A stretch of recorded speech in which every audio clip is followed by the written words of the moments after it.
Je m'appelle Arthur Kowalski et je suis géophysicien.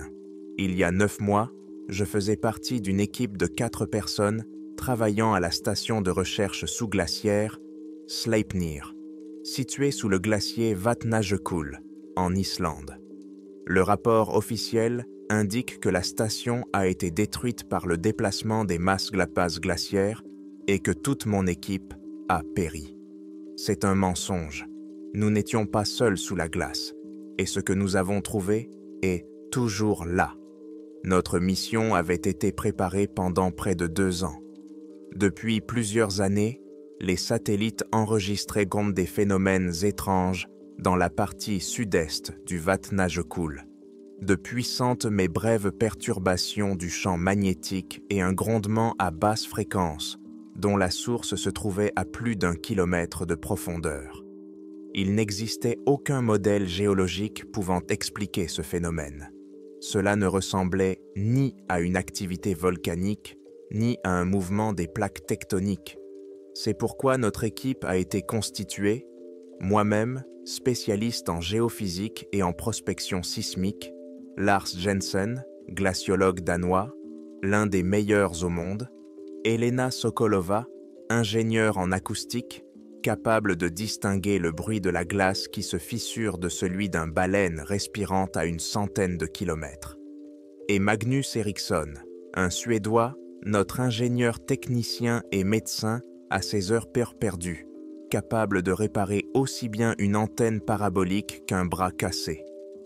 La station Sleipnir était une merveille d'ingénierie. Elle avait été descendue dans un puits creusé dans la glace à une profondeur de 800 mètres. Ce n'était pas simplement un conteneur, mais un complexe complet composé de 3 cylindres en titane reliés entre eux. Un module d'habitation, un module scientifique et un module technique. Seuls un ascenseur et un câble de communication nous reliaient à la surface. Autour de la station régnait un silence éternel et la pression de centaines de millions de tonnes de glace. La lumière de nos projecteurs pénétrait à peine la couche bleuâtre sur quelques dizaines de mètres, donnant l'impression que nous étions au fond d'un océan gelé. Les premières semaines se sont déroulées comme prévu. Nous avons déployé notre équipement, calibré les capteurs et commencé à travailler. Lars prélevait des échantillons de glace pour en étudier la structure et l'âge. Il affirmait qu'à cette profondeur, la glace pouvait avoir plusieurs dizaines de milliers d'années. Je m'occupais du géoradar, scannant l'épaisseur de glace sous nos pieds, à la recherche de sources d'anomalies magnétiques. Elena passait ses journées avec des écouteurs à écouter le grondement du glacier. C'est elle qui a remarqué la première chose étrange. Le bruit enregistré par les satellites, ici, en bas, était différent. Il n'était pas monotone. On pouvait y distinguer une certaine structure, presque un rythme. « Ce n'est pas simplement un bruit géologique, Arthur », m'a-t-elle dit un soir en me montrant l'écran de l'oscilloscope. « Regarde, il y a un pic, puis une baisse, puis une série de courtes impulsions. Cela se répète toutes les 6 heures. C'est trop régulier pour être naturel. » À l'époque, je n'y avais pas prêté attention, mettant cela sur le compte d'interférences provenant de notre propre équipement. Une grave erreur. Les pics magnétiques étaient également inhabituels. Ils se produisaient exactement toutes les 25 heures et 36 minutes. Une impulsion puissante, puis un écho qui s'estompait. J'ai passé les données dans tous les programmes d'analyse que je connaissais. Le résultat était nul. Cela ressemblait au fonctionnement d'un mécanisme gigantesque et inconnu, mais sous 1 kilomètre de glace, dans un endroit où l'humanité n'avait jamais mis les pieds, cela semblait absurde. Nous avons transmis nos rapports à nos supérieurs, qui étaient eux aussi perplexes. On nous a ordonné de continuer à collecter des données. Magnus a été le premier à craquer. Il avait toujours été le plus calme et le plus équilibré d'entre nous. Un homme solide comme un roc. Cependant, au bout de 5 semaines environ, il a commencé à se plaindre de maux de tête. D'abord rares, puis de plus en plus fréquents. Il prenait des médicaments, mais il ne soulageait pas. Il disait que la douleur était lancinante et qu'elle s'accompagnait d'un bourdonnement sourd dans les oreilles, similaire à celui qu'Elena avait enregistré. Nous avons attribué cela à la pression et à l'espace confiné. La psychosomatique est de monnaie courante dans de telles conditions. Puis, un jour, je crois que c'était fin octobre 2024, il s'est produit quelque chose qui a marqué le début de la fin. Nous étions assis dans le module scientifique. J'analysais le dernier scan du géoradar, Lars étudiait un carottage de glace au microscope et Elena écoutait à nouveau son bon bruit. Magnus vérifiait le système de survie. Je lui ai posé une question de routine sur la recirculation de l'air. Il me tournait le dos, regardant le panneau avec les capteurs. Il s'est interrompu au milieu d'une phrase, sans finir sa réponse. Je lui ai demandé de répéter. Il s'est lentement retourné. Son visage était parfaitement calme, voire détaché. Il m'a regardé, puis Lars, et a commencé à parler. Ce n'était ni du suédois, ni de l'anglais, ni de l'islandais, ni aucune langue que nous connaissions. Les sons étaient gutumefidumwich, les 10 c'est les gutturaux, claquants, avec de longues voyelles qui se transformaient en un grondement grave. Son discours avait une structure claire, des intonations, une logique dans la construction des phrases. Il ne semblait ni fou, ni malade. Il parlait comme s'il nous expliquait quelque chose d'évident et d'important, et ne comprenait sincèrement pas pourquoi nous le regardions avec tant de perplexité. Elena retira ses écouteurs. Lars se figea, les pinces à la main. Je m'approchai de Magnus et le secouai par l'épaule. « Magnus, vous m'entendez ? Que se passe-t-il » lui demandai-je. Il interrompit son discours, me regarda avec une légère irritation, comme si je l'avais distrait d'une tâche importante, et prononça une autre phrase dans sa langue. Puis, il se détourna calmement et retourna au panneau de contrôle, appuyant sur les boutons comme si de rien n'était. Nous étions sous le choc. En tant que médecin adjoint, j'ai procédé à un examen sommaire de Magnus. Ses pupilles étaient normales, ses réflexes intacts, sa tension et son pouls dans les limites acceptables. Il obéissait à des ordres simples lorsqu'on les lui montrait par geste. Passer un outil, ouvrir un couvercle, mais il ne répondait à aucune question, sauf dans sa langue. Le soir même, j'ai décidé de contacter la base à la surface. Nous avions besoin d'une consultation médicale urgente et, éventuellement, d'une évacuation. Je suis entré dans la salle des communications. J'ai mis un casque et j'ai appelé la surface. Silence total. Pas même un bruit de fond. L'indicateur montrait que l'émetteur fonctionnait, mais il n'y avait rien à l'autre bout du câble. J'ai vérifié tous les systèmes. Le câble était intact, du moins selon les instruments. Le canal de secours était également silencieux. Nous étions coupés du monde à 800 mètres de profondeur. À ce moment-là, nous ne comprenions pas encore toute la gravité de la situation. Nous pensions qu'il s'agissait simplement d'une panne technique et que Magnus avait vécu un étrange épisode psychotique. Mais le lendemain, la situation a empiré. Elena a analysé l'enregistrement de la voix de Magnus et l'a superposé à son graphique bruit. La correspondance était presque parfaite. Le rythme, la fréquence et la structure des phrases de Magnus reproduisaient exactement les signaux acoustiques anormaux qui provenaient d'au-dessous la glace. Il ne parlait pas simplement dans une langue incompréhensible. Il reproduisait le signal même que nous étions venus étudier. Je n'ai pas pu dormir de la nuit. Le module d'habitation était plongé dans la pénombre de l'éclairage de secours. J'étais allongé et j'écoutais le ronronnement de la ventilation et le grincement de la coque sous la pression de la glace. Soudain, j'ai entendu un nouveau bruit. C'était un coup. Sourd, lourd, unique.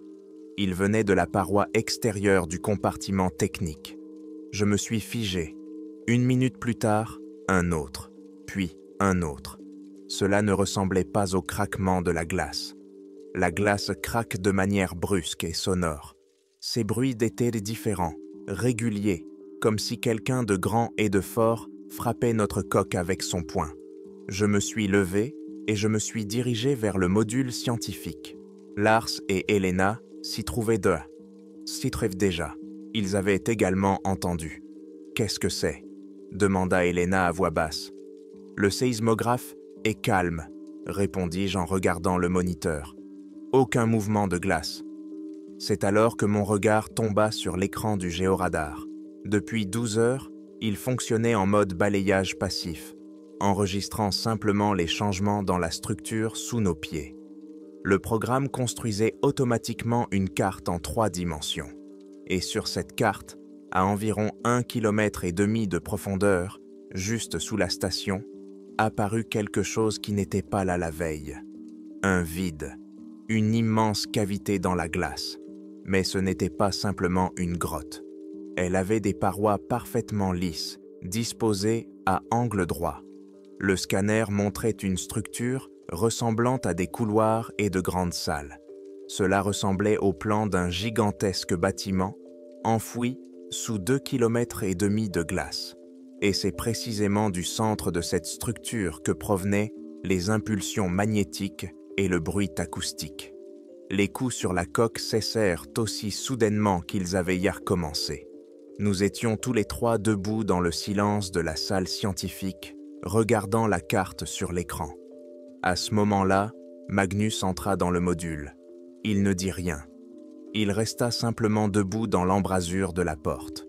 Puis, il leva lentement la main et pointa du doigt vers le sol. Exactement dans la direction où se trouvait, sur la carte radar, ce vide effrayant par sa géométrie. Et pour la première fois depuis 1 jour, une émotion apparut sur son visage. C'était un sourire calme, à peine perceptible. Le sourire de Magnus était la chose la plus effrayante que j'avais jamais vue de ma vie. Il n'était ni malveillant, ni fou.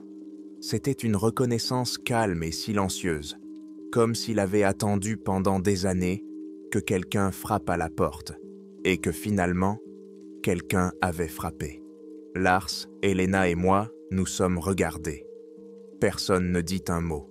Le doigt de Magnus, pointé vers le sol, était plus éloquent que n'importe quel cri. Il baissa la main, se retourna et se dirigea en silence vers le compartiment d'habitation, nous laissant tous les trois devant l'écran du géoradar. Celui-ci affichait clairement le schéma d'un objet impossible sous nos pieds. Un bâtiment, sous 2,5 km de glace. Les 2 jours suivants se déroulèrent dans une tension sourde et visqueuse. Les coups sur la coque ne se répétèrent pas. Nous restions sans communication. Magnus avait presque cessé de parler, mais son comportement était devenu encore plus étrange. Il pouvait rester assis pendant des heures à la table du carré et tracer des motifs complexes avec son doigt sur le plateau. Une fois, je me suis approché et j'ai compris qu'il reproduisait avec une précision effrayante le plan du bâtiment que montrait notre radar. Il dessinait des couloirs, des passages, des salles qu'il n'avait jamais vues. Parfois, il s'arrêtait, se figeait, tendait l'oreille vers quelque chose que nous n'entendions pas, puis continuait. Nous avons cessé d'essayer de lui parler. C'était inutile, il était là, avec nous, mais en même temps, son esprit était ailleurs ou connecté à autre chose. Le 3e jour après la découverte de l'objet, Lars nous a réunis dans la salle scientifique. Il avait l'air déterminé.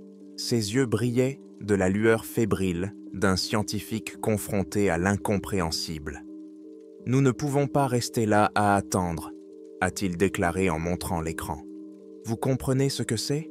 Cela pourrait être la plus grande découverte de l'histoire de l'humanité. Une forme de vie intelligente, une civilisation qui existait ici bien avant nous. Nous devons l'étudier. » Elena s'y opposa catégoriquement. « L'étudier ? Lars, êtes-vous censé ? Cette chose nous a coupés du monde. Elle a rendu Magnus fou. Elle a frappé contre notre mur. Nous devons rester tranquilles et espérer qu'ils ne nous remarqueront pas. » Sa voix tremblait. J'étais partagé. La peur luttait contre ma curiosité professionnelle. En tant que géophysicien, je savais que Lars avait raison. Un tel objet ne pouvait pas être d'origine naturelle. Mais en tant qu'homme enfermé dans une boîte de titane sous la glace, je comprenais Elena. Nous n'avons qu'un seul moyen de savoir s'en sortir d'ici, a poursuivi Lars, ignorant les protestations d'Elena. Un forage en profondeur. Nous pouvons atteindre la cavité. La profondeur prévue pour le forage est d'1,5 km. Il nous faut parcourir environ 700 mètres. Nous pouvons y descendre une sonde équipée d'une caméra et de capteurs. L'idée était à la fois géniale et folle. Notre station était équipée d'une foreuse expérimentale pour prélever des échantillons de glace reliques. L'utiliser pour pénétrer délibérément dans la source de l'anomalie semblait suicidaire, mais Lars était inflexible. « Nous ne descendrons pas nous-mêmes. Seule la sonde. Nous verrons ce qu'il y a là-bas. Nous collecterons des données. C'est notre devoir en tant que scientifiques. » Ces paroles avaient leur propre logique perverse. Nous n'avions aucune communication. Aucune aide n'était à espérer. L'inaction ne ferait que retarder l'inconnu. Le cœur lourd, j'ai accepté de l'aider. Elena a refusé de participer, mais elle ne s'est pas opposée à notre décision. Elle s'est simplement enfermée dans sa cabine. Les préparatifs ont pris presque toute la journée. La foreuse se trouvait dans le compartiment technique et nous avons dû la reconfigurer pour qu'elle fonctionne à la verticale.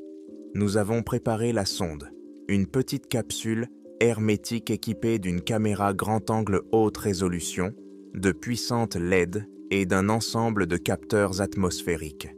Pendant tout ce temps, Magnus nous observait en silence. Il n'a pas aidé, mais il n'a pas gêné non plus. Il se tenait simplement à l'écart, les bras croisés sur la poitrine. Sa présence me rendait plus nerveux que le grondement du glacier. Lorsque nous avons presque terminé, il s'est approché du trépan, une pièce massive en tungstène, et l'a effleuré du doigt. Puis il leva les yeux vers moi et prononça un seul mot dans sa langue. Cela ressemblait à « Velna », et ce son n'avait rien de menaçant. C'était plutôt une marque d'approbation. Nous avons commencé à forer. Le rugissement de la machine a envahi la station, chassant le silence oppressant. C'était même un soulagement. Les vibrations se propageaient dans tout le bâtiment, et nous avions l'impression d'être à nouveau occupés, plutôt que d'attendre notre destin. La foreuse s'enfonçait lentement dans la glace ancienne. L'écran affichait les données, profondeur, température, densité. 400 mètres, 500, 600. La glace devenait de plus en plus dense et froide. La température à l'extérieur était tombée à moins 60 degrés Celsius.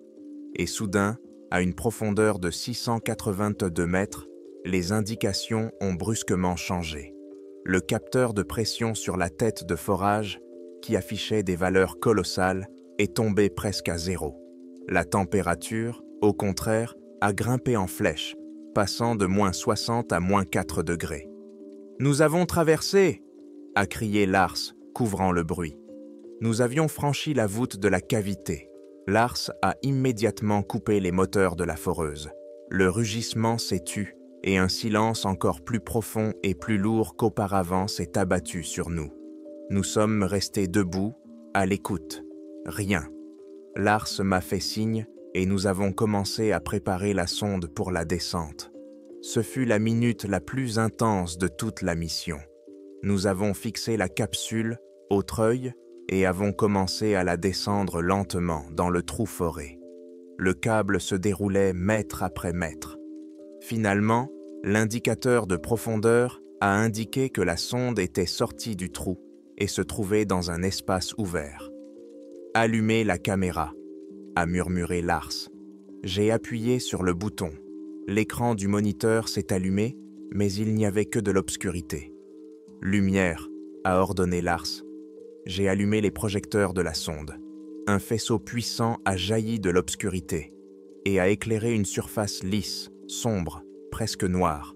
Elle était recouverte d'un réseau de fines lignes qui se croisaient à angle droit parfait, formant des carrés réguliers. Ce n'était ni de la glace ni de la pierre. Le matériau ne reflétait pas la lumière, mais l'absorbait et semblait chaud, vivant. C'était un sol.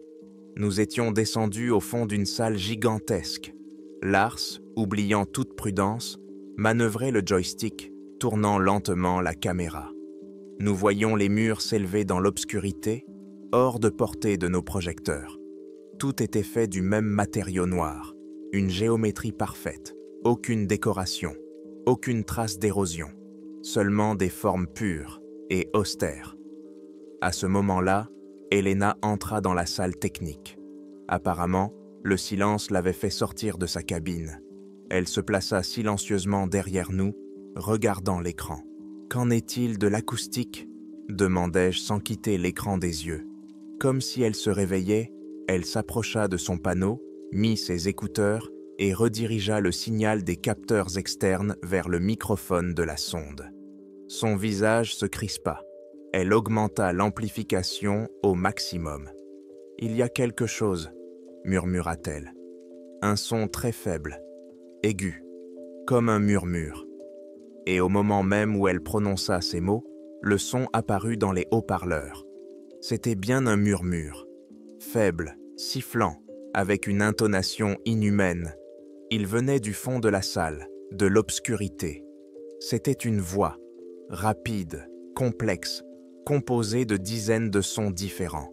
La caméra continuait à balayer lentement la salle. Et c'est alors que quelque chose se produisit qui me glaça le sang. Magnus, qui était resté immobile contre le mur, fit un pas en avant.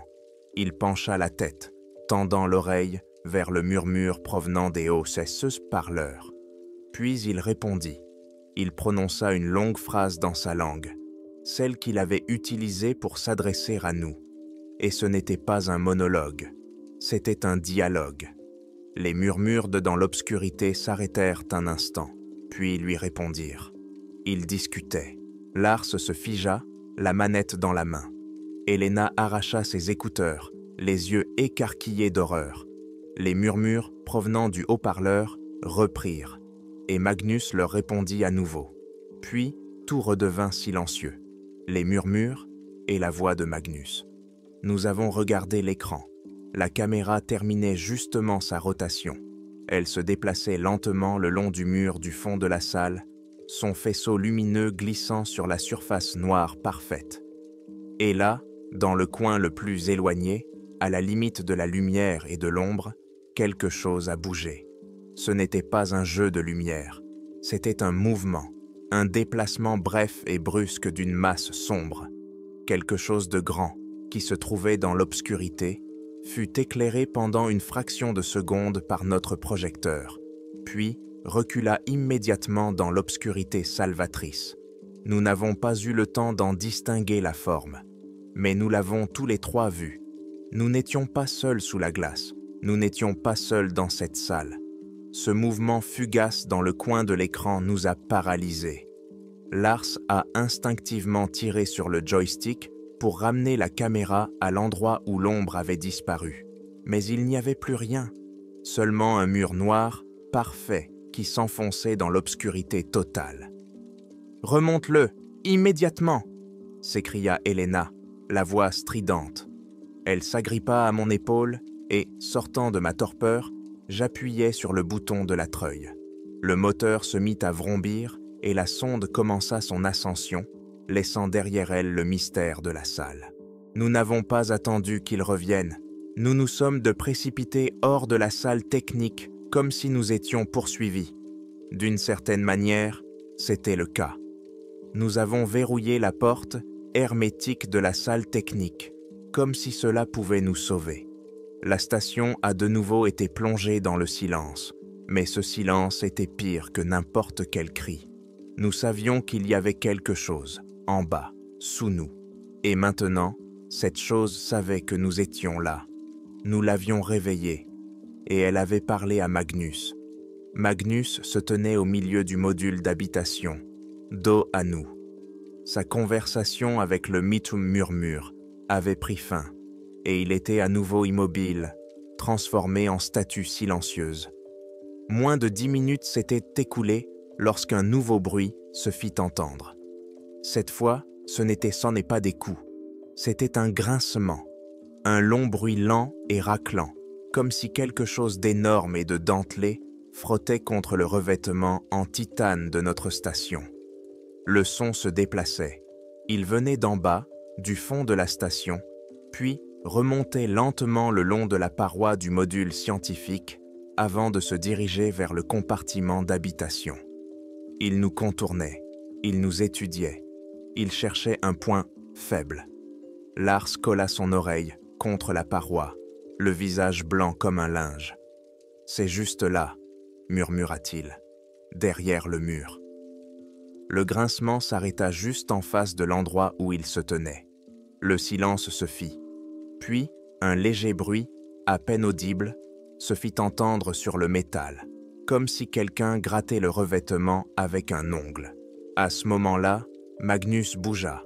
Lentement, comme dans un rêve, il traversa tout le compartiment jusqu'à la porte principale, celle qui menait à la cage d'ascenseur, notre seul moyen de rejoindre la surface.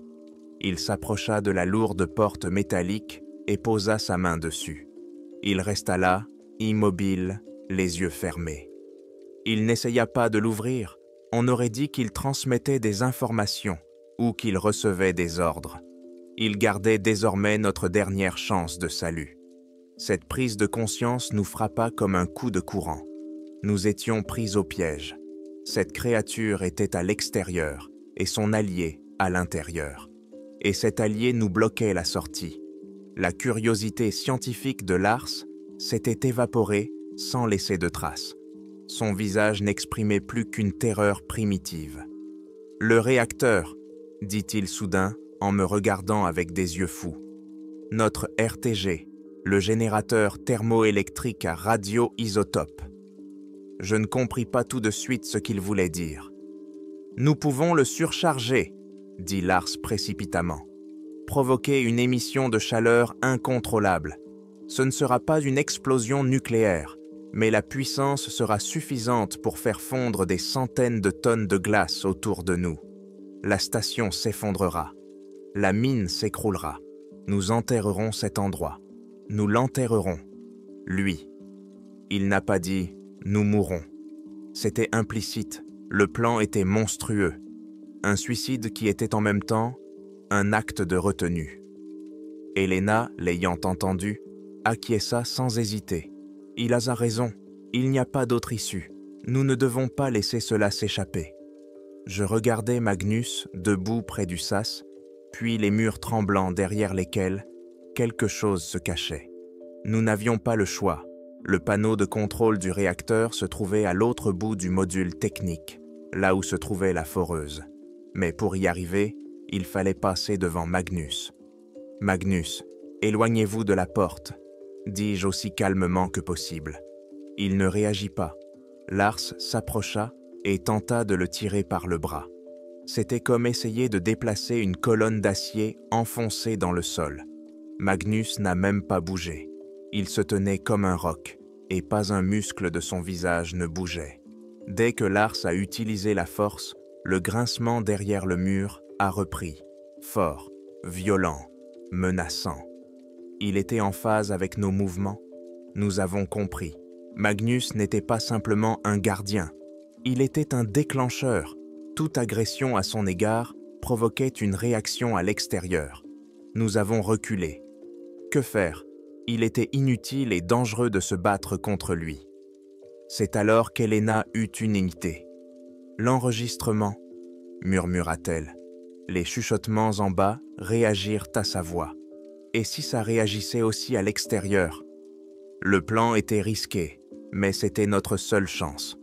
Pendant que Lars et moi distrayions Magnus, elle devait courir jusqu'à son poste de travail, trouver l'enregistrement de sa conversation et le diffuser via les haut-parleurs externes de la station, ceux-là même que nous avions utilisés pour la sismoscopie.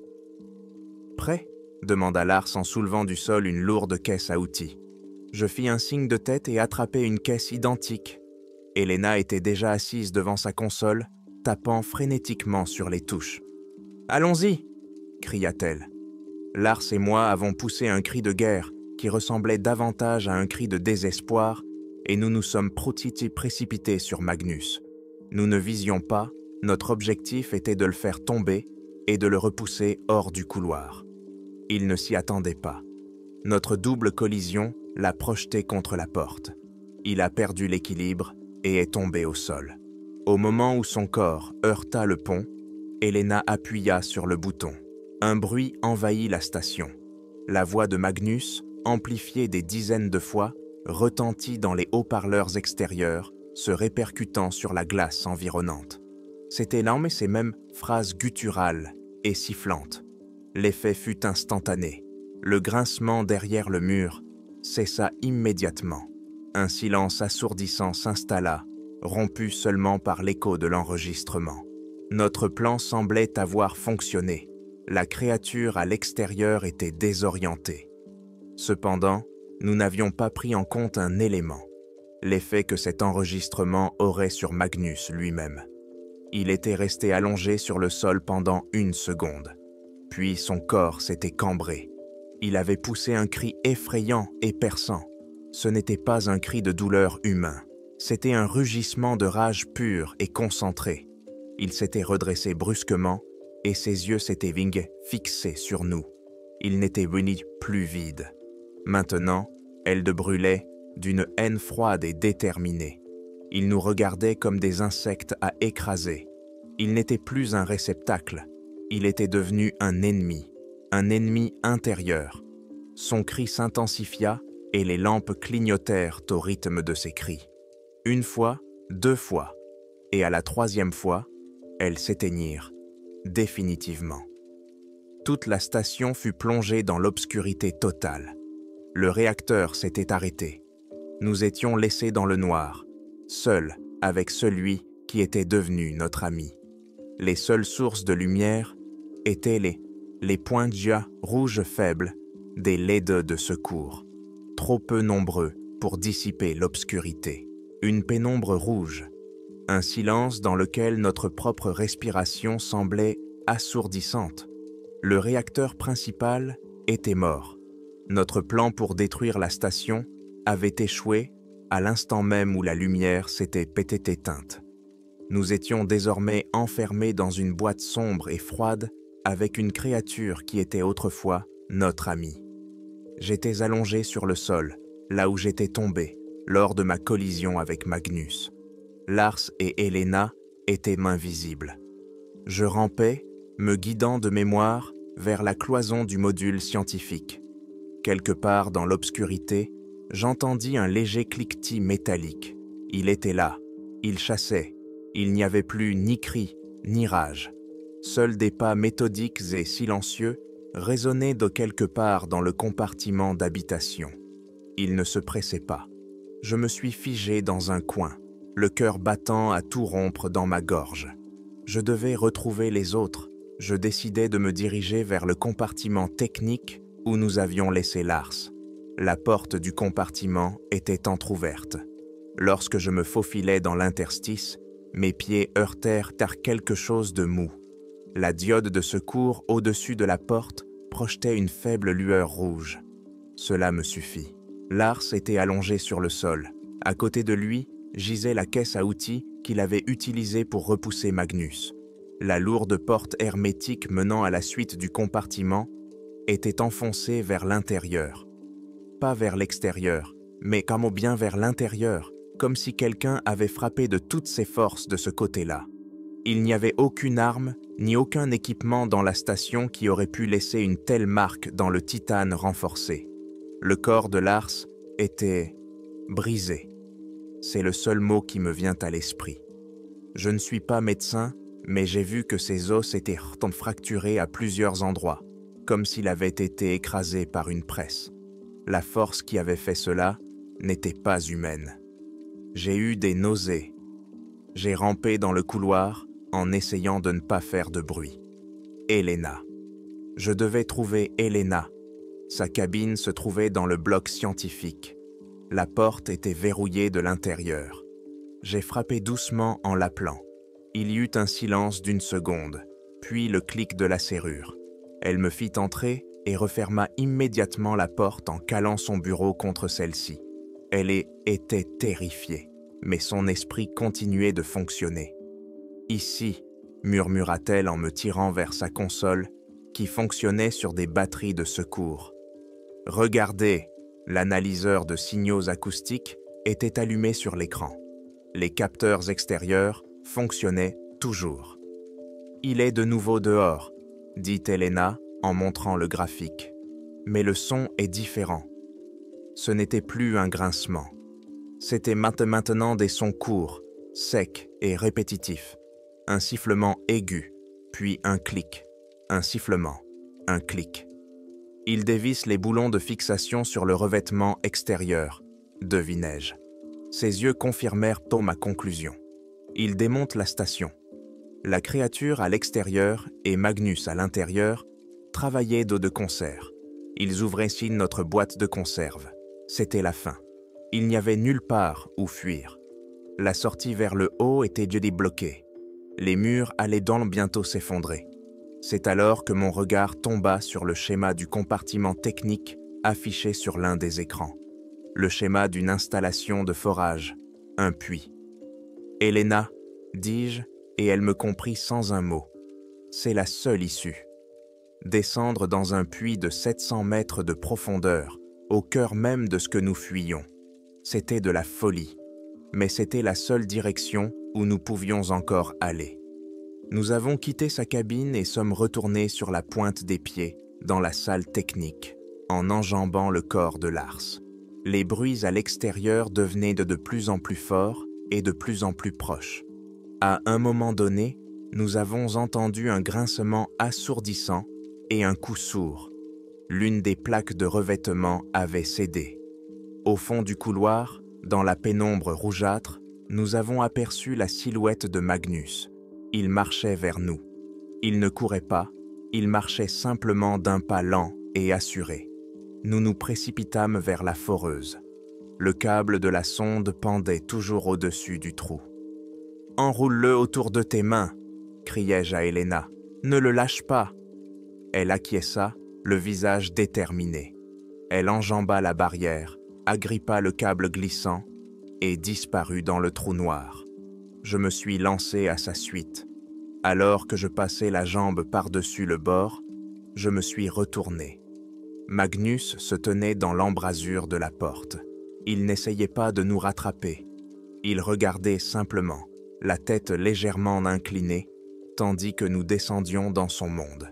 Il n'y avait pas de haine dans ses yeux, seulement une curiosité froide et distante. La descente fut infernale, le câble me brûlait les mains, l'obscurité m'oppressait, le sifflement du vent dans l'étroite cavité était assourdissant. J'essayais de freiner avec mes pieds contre les parois glacées.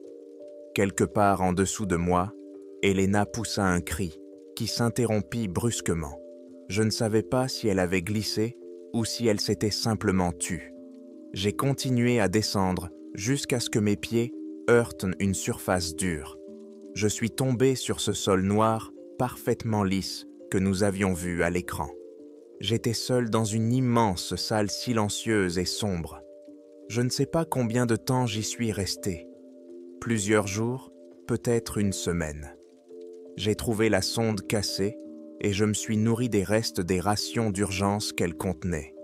L'air en bas était froid, raréfié, mais respirable. Je n'ai pas eu une seule fois l'impression qu'il y avait quelqu'un d'autre. Cependant, je sentais constamment sa présence dans l'obscurité oppressante, au-delà du faible faisceau de ma lampe. Un jour, en errant le long du mur, je suis tombé sur un autre trou qui ne descendait pas, mais remontait en biais. C'était ma chance. J'ai rampé pendant plusieurs heures jusqu'à ce que j'aperçoive une faible lumière. C'était la sortie vers la surface, à quelques kilomètres des ruines du Sleipnir, à travers une ancienne mine glaciologique abandonnée qui ne figurait pas sur nos cartes. Les sauveteurs m'ont retrouvé 2 jours plus tard. Je leur ai raconté la version officielle, un déplacement soudain des masses de glace, la destruction instantanée de la station. Ils m'ont cru. L'opération de sauvetage a été jugée impossible Et inutile, les corps de Lars, Helena et Magnus sont restés à jamais sous la glace. L'objet, Sleipnir, est toujours considéré comme fermé en raison de l'instabilité des conditions glaciaires. Les archives officielles de l'Union géophysique islandaise ne contiennent aucune information sur le démantèlement de la station ou sur des travaux effectués dans ce secteur après notre expédition. Parfois, la nuit, je pense à ce qui est resté là-bas, sur ce sol noir, et je comprends que je n'ai pas survécu. Je suis le seul à qui on a permis de partir pour raconter cette histoire.